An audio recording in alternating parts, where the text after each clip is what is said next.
this is a talk really about how to recover from unfairness and mistreatment.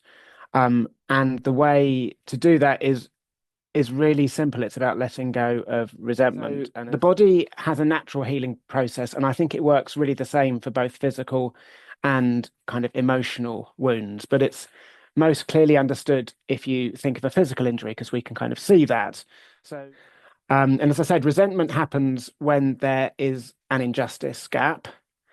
And we can be resentful because we're waiting for an apology, or we can be resentful because we're waiting. So that's where the offender steps in, or we can be resentful waiting for society to step in. So that might be the courts, or it might be if you've raised a grievance at work, it might be through your employer.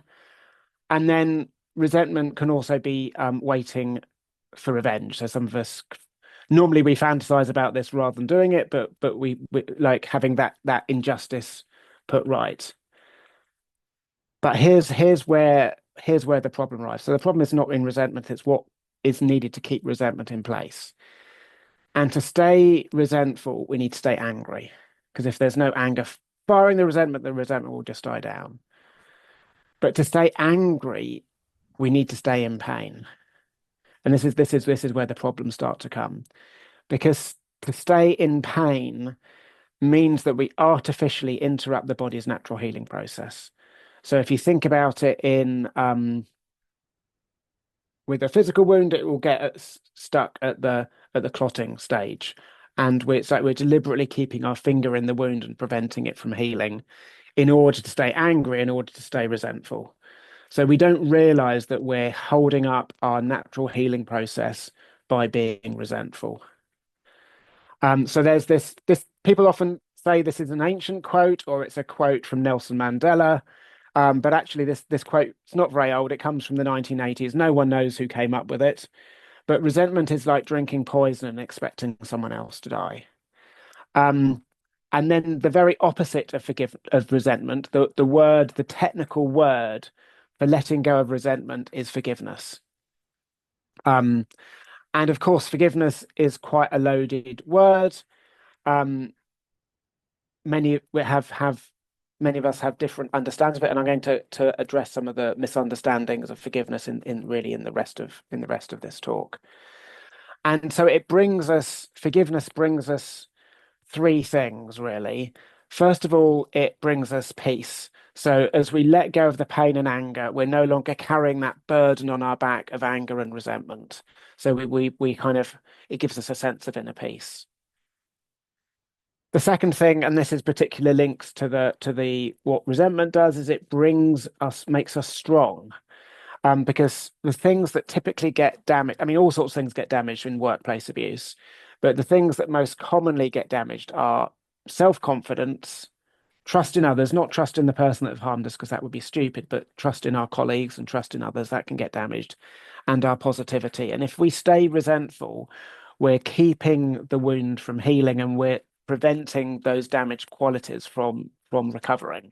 So as we forgive, we resume the healing process and those qualities come back to us. And of course, if we're more trusting, if we're more confident, if we're more positive, we're then stronger. So forgiveness brings strength.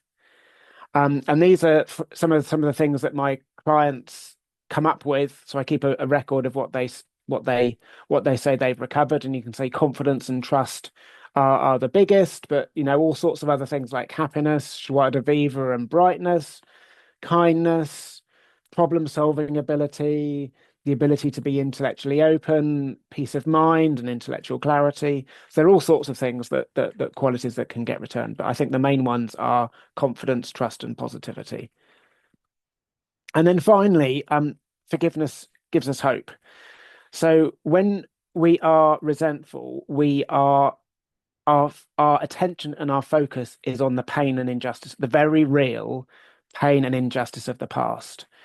And that then becomes a lens through which we see the world, and we see pain and injustice everywhere. And that is because there is pain and injustice everywhere. The world is full of pain and injustice, but the world is also full of opportunity, it's full of goodness, it's full of beauty, and it's full of love.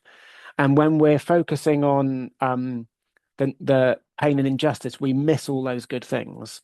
So as we take our attention off injustice, we can then see opportunities more, um, and see opportunities and take opportunities. And obviously not every opportunity works out, but you then have a chance to build a better, brighter future. So I would say that forgiveness brings us hope. And I find neuroscience incredibly to understand.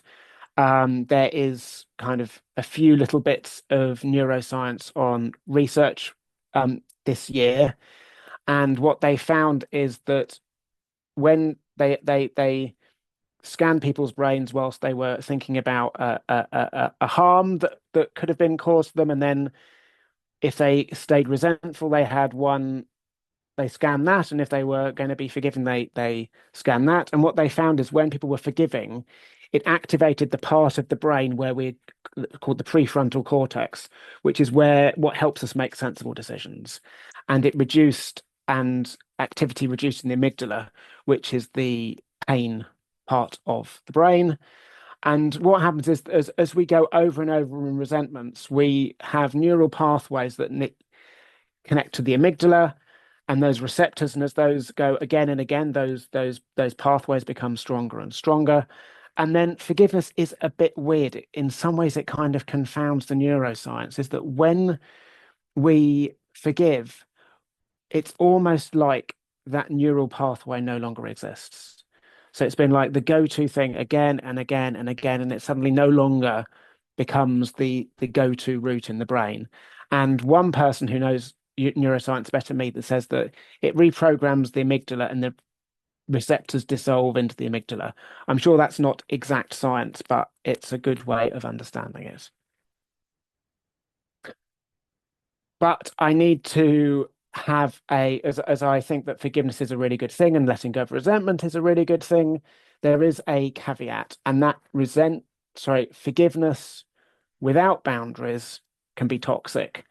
So if you think about if someone is in a abusive relationship with someone and they're abused and then they forgive and then they're abused and then they forgive again and then they're abused and then they forgive again and then they're abused and then they forgive again, that's really, really toxic. So forgiveness without healthy boundaries is you need to be careful that if you are still in relationship with the person that you're forgiving, you need to have healthy boundaries. Otherwise, you risk making things worse for yourself.